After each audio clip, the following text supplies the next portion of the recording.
Welcome to Legion Builds, where I guide you on how to bring your favorite fictional characters into Dungeons & Dragons. This video and all my content is made possible by my Patreon supporters, and it's dedicated to everyone who subscribes to my channel. You are all the reasons why I keep this channel going.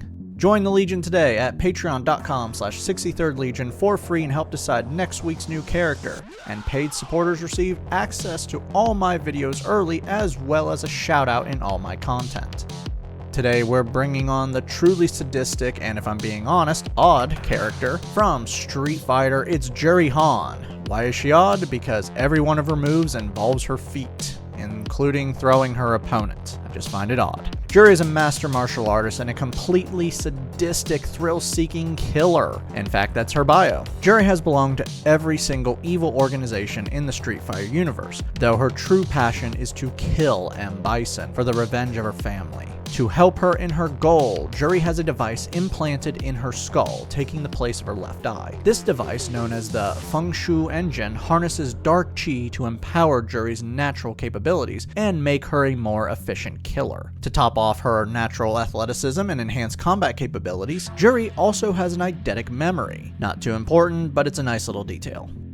For today's build, we'll be using the Player's Handbook and Xanathar's Guide to Everything. We're using standard point array to keep things simple, and we are multi-classing, but they use the same minimum. Make Dex 15, Wisdom 14, Intelligence 13, Con 12, Strength 10, and Charisma 8. Charisma is really not important for this build, even though I really don't think you should have a negative. We'll fix it later. Juri is a human, but with a little altered twist. Custom lineage grants you a free feat and skill with your stat improvement. Place +2 into Wisdom. For your feat, Athlete from the Player's Handbook improves your movement slightly. It adds +1 to your dex. You can stand up from being prone with only 5 feet of your movement instead of half your movement. Climbing doesn't cost extra movement, and you can make a running long jump or high jump after only moving 5 feet instead of 10 feet.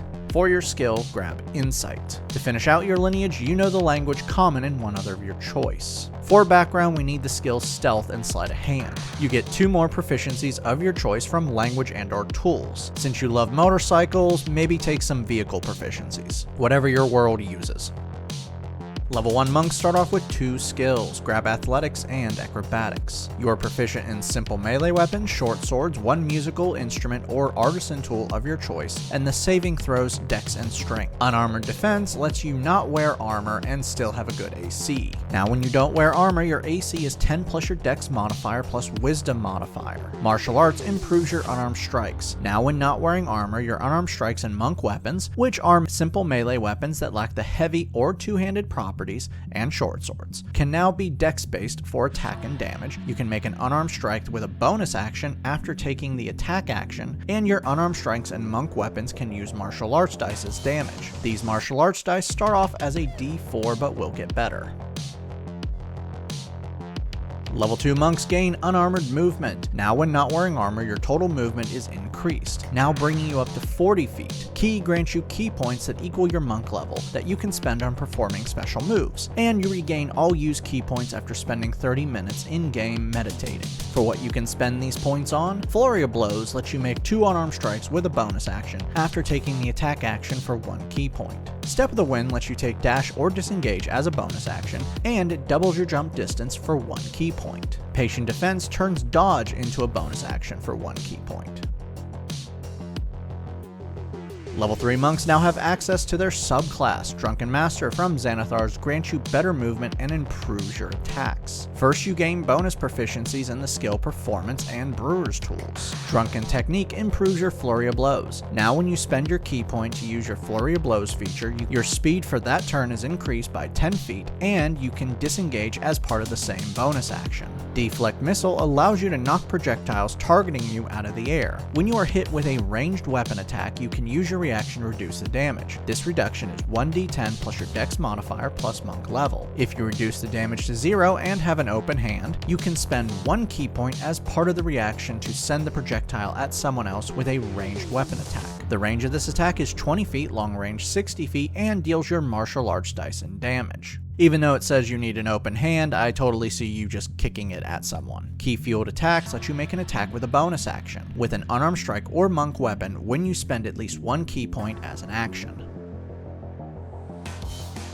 Level 4 monks earn our first ability score improvement, bump up dex for more attack damage, and AC. Slow fall lets you reduce falling damage you take with a reaction by 5 times your monk level. Quickened healing lets you ignore damage by spending 2 key points to heal yourself with an action. This healing is 1 martial arts dice plus your proficiency bonus.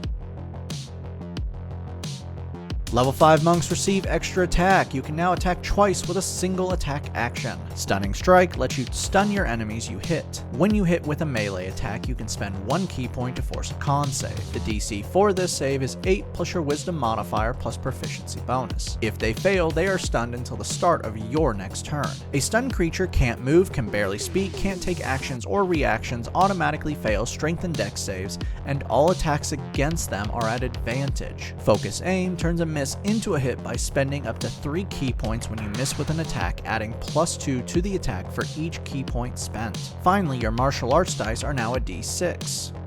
Your character level 5, your proficiency bonus is raised to +3.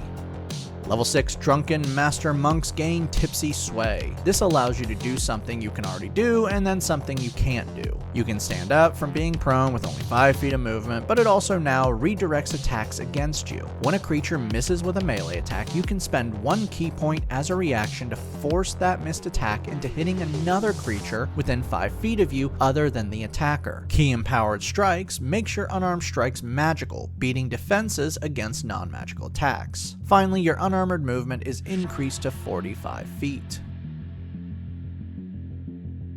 Level 1 fighters get more proficiencies that you will not use because you're already good. You are now proficient in all melee weapons, light armor, medium armor, and shields. You will not use any of that. Second Wind lets you heal yourself with a bonus action by 1d10 plus your fighter level. You can do this once per short or long rest. Fighting Style gives you Superior Technique. This gives you 1 maneuver from the Battlesmith subclass and a d6 superiority dice. This superiority dice is used to perform your maneuver and you regain it after a short or long rest. For this maneuver, Repose lets you use your reaction to make a melee attack against a creature that misses you with an attack. If you hit, you add the superiority dice to the damage.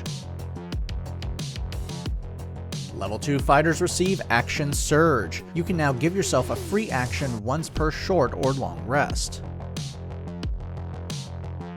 Level 3 fighters now have their subclass. Battlemaster from the Player's Handbook grants you more maneuvers and superiority dice, but these superiority dice are d8s and not d6s, though you still get your 1d6 superiority dice from Superior Technique. You have 4 of these d8 superiority dice, and you get them back after a short or long rest. Student of War gives you proficiency in 1 artisan tool of your choice. For your maneuvers, Sweeping Attack lets you keep pushing an attack after hitting a creature with a melee attack by burning 1 superiority dice. When you hit, you choose a second creature within 5 feet of the first that is within your reach. If the original hit would also hit the second target, they take the superiority dice and damage. Pushing Attack lets you knock your enemies back when you hit with an attack by burning 1 superiority dice, adding the superiority dice to the damage, and if they are a large or smaller category creature, they must make a strength save. The DC for the maneuver is 8 plus your dex modifier plus proficiency bonus. If they fail, they are pushed back 15 feet from you.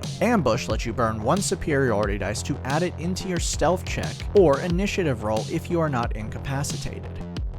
You've reached character level 9, bring your proficiency bonus up again to +4. Level 7 monks gain Evasion.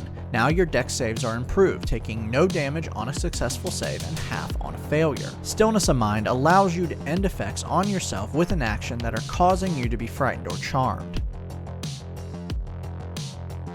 Level 8 monks earn another ability score improvement, Cap Off Dex. Level 9 monks gain a major improvement to their unarmored movement. You can now run up horizontal surfaces and across liquids. This doesn't mean you stick to the surfaces, you will fall if you stop.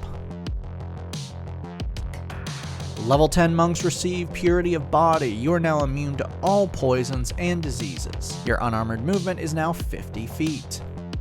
You've reached character level 13. Your proficiency bonus is raised again, now taking it to +5. Level 11 Drunken Master Monks gain Drunkard's Luck. When you are at disadvantage on an attack roll, skill check, or saving throw, you can spend 2 key points to remove that disadvantage. To end this level out, your martial arts dice are now upgraded to a D8. Level 12 monks earn another ability score improvement, Let's Grab a Feat. Keen Mind from the Player's Handbook adds +1 to your intelligence and then improves your memory. You will always know how many hours are left in the day, you always know which way is north, and you remember everything perfectly that you've seen and heard for the past month. Level 13 monks now get a feature that is not you, Tongue of Sun and Moon. I really don't like this feature. You can now understand all languages and be understood by anyone around you if you are speaking a language.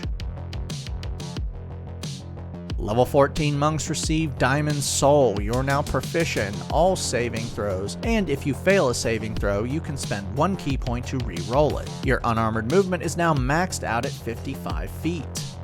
Your character level 17, your proficiency bonus is now maxed out at +6. Level 15 monks get Timeless Body. You no longer age in the sense that your body is shutting down. You still get older, but you don't suffer any penalties from your age. And you can't be aged magically. Oh yeah, you also no longer need food or water to live. Don't like that part. Level 16 monks get our final ability score improvement, Let's wipe out that negative and place this into Charisma. Our final level is level 17 monk, and Drunken Masters now have Intoxicated Frenzy. Now when you use Flurry of Blows, you can make an additional 3 unarmed strikes with the same bonus action, as long as each attack targets a different creature. And finally, to end this build out, your martial arts dice are now a D10. Now that we've hit level 20, let's recap. Your stats are Strength 10, Dex 20, Con 12, Intelligence 14, Wisdom 16, Charisma 10. Your total levels are Fighter 3, Monk 17. Let's dive in.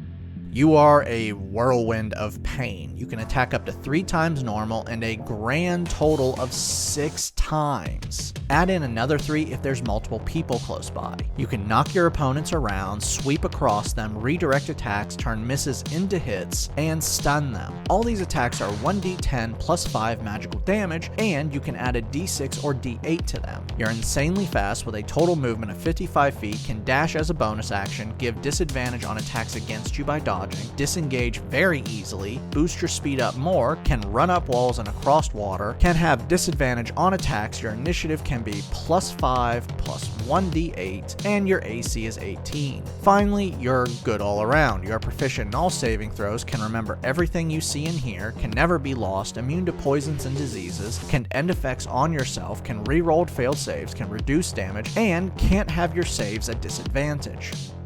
Downside. Not much here because Monk is a pretty sweet class. Your total health taking the average is only 120. You have absolutely no ranged attacks other than a reaction you can take, so at a distance, you're going to be at a disadvantage.